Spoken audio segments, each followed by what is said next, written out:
Hello guys! Ito nga pala yung birthday surprise namin sa aming pinakamamahal na mother dear.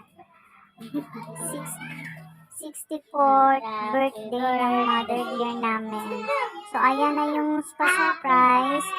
Yung mga balloons guys, na mga lero may laman ng pera yan.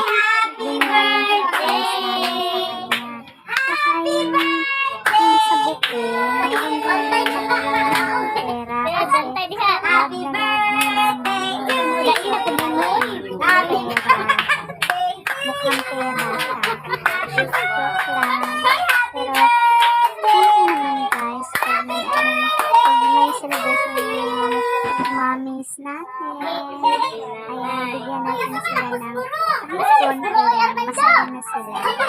So, ayan, yun yung mga apo niya. Hinahanap-hanap pa niya dyan yung may pera. So guys, don't forget to subscribe to my YouTube channel, Christy, and like my page, Christy, and my Facebook and TikTok. Thank you for watching.